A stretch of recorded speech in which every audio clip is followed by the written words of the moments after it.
Pretty solid showing for you guys over the last two duels and Southern Scuffle. Kind of recap that from your perspective. Yeah. We've been on the road for 3 weeks now, so it's gonna be nice. Being able to be home for a week and wrestle 2 duels in Gallagher again. I feel like it's been a long time since we've been at home, so it's gonna be I'm just gonna enjoy being home for a week and get to wrestle in front of the home crowd. How much is the discrepancy in, I guess, time zone or, coast to coast? How much has that played on your performance? How difficult is it to manage that? I think if you let it be hard, it makes it harder. I don't really think too much about it. It's just my job. I got to go. Doesn't matter where I'm wrestling. I show up, make weight, and wrestle. That's what I do, and I don't try to make it any harder than it needs to be. When you start thinking about the time change, we went from Tennessee to Oregon back to New York. You start thinking about that, I think it can kind of mess with your head. I think you just that's just where we got to go to wrestle. So it's you just show up and do it. Coach mentioned the Columbia duel for you guys as a team. We were maybe a little lethargic being on the road as long as you guys have. Is there some energy in coming back home and getting to wrestle in front of GIA? Yeah, I think so. Especially for me, I say, I got to go to these places to wrestle, but that doesn't mean I enjoy being away. I enjoy being at home, enjoy being around my family, and anytime I get to wrestle in front of Oklahoma State fans, it's a privilege for me, and I enjoy every second of it. Coach talked about it there. He said, winning ugly is sometimes what's needed, and as long as you guys are winning, he's happy. What does winning ugly look like for you, and how important is that coming into this stretch? Winning uglies, there's a lot of, I think over the past 3 weeks, we've had a lot of ugly wins, I would say. But as long as you're getting your hand raised, like Coach said, that's the important thing. You're not always going to feel great out there, but the important thing is finding a way to win. And if you can find a way to win whenever you don't feel the best, then you're going to find a way to dominate whenever you feel really good. So I think that those, winning whenever you don't feel the best, that's important. Because it's really easy to lose whenever you don't feel the best. How vital has Coach Calgagno been your development and success throughout your career so far? Coach G, he's the man. He just every time I get to be around him, he's someone that inspires me to be better. In the weight room, doesn't matter where I'm at in the weight room, in the wrestling room, he's always someone that's trying to get us to be better, and I think that he's a huge part of this program. Do you feel like some of these closer matches, maybe like you said, ugly, not so much as pretty rebuttaling what I said about solid, whatnot. Do you feel like those will prepare you for NCAAs and tournament time, basically kind of getting through like some of the kinks and stuff now and getting ready for it then? Yeah, I think so. I think a lot of the close matches for me this year, I've done a lot of riding, and I think that when it comes time to beat the guys that I'm going to need to beat to win win a national title this year, I'm going to have to do a lot more riding than I have in the past.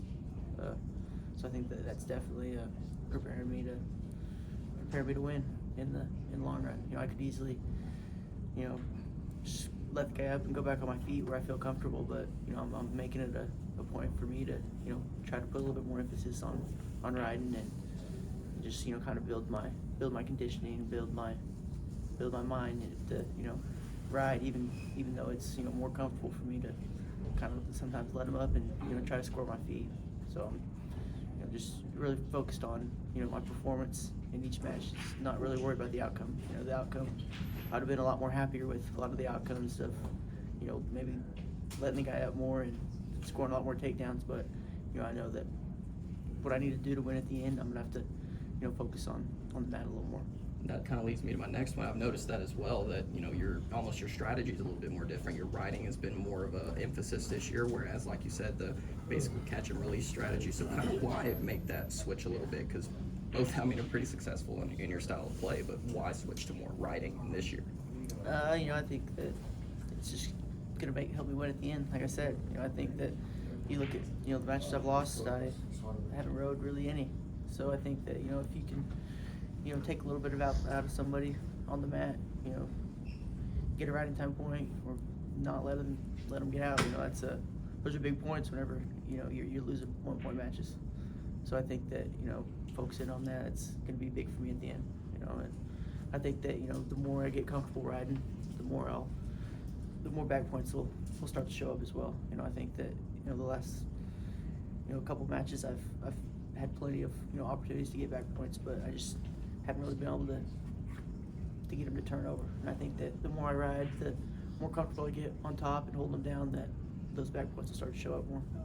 And then that'll obviously separate the score, and it'll look a little bit more like me of the old, where I'm getting some more bonus points. Your leadership style, are you a vocal guy? Have you learned to become more vocal? What is that like? Definitely, my leadership style would be to lead by example. Mm-hmm. But, you know, being more of a vocal guy is something that I know that I needed to do more this year. So I've, you know, tried to do that a little bit. You know, just talking to guys on the side. But I think that I should, you know, probably take even more of a role in being more vocal. And even, you know, sometimes you gotta get on to guys if you don't think they're not doing their job. You know, if I need to be the guy to step up and say something, then I probably need to do it. So Carter, he's got a big match coming up. Mastro, he had a tough match the other weekend. Do you say things to those guys, or do you just know that they know that Yeah. what's going on? I mean, Coach, he talked to both of them quite a bit after the match in Columbia, so I know that, you know, they know. Mm-hmm. They got to do better. They got to put more effort in, and they got a job to do. And that's they both have, you know, they're gonna have tough matches this next week, Mm-hmm. so they're you know, they'll be ready for them. Slightly off base from some upcoming duels, I just wanted to know, kind of in your experience of being an Olympic and folk style wrestler, what's the biggest difference there in that wrestling realm? Obviously, mat wrestling is a lot different. You know, whenever you're on bottom in freestyle, you're not trying to get turned instead of trying to get out. You know, those goes are a lot shorter. They're 30-second max. Then they kind of bring you up to your feet. So a lot more wrestling on your feet. I think that's why I tend to like folk style or freestyle a little more, because, you know, it's on your feet and you can kind of get on and off the mat pretty quick. So you can get on top and rack up some turns. That's what I like to do in freestyle. So.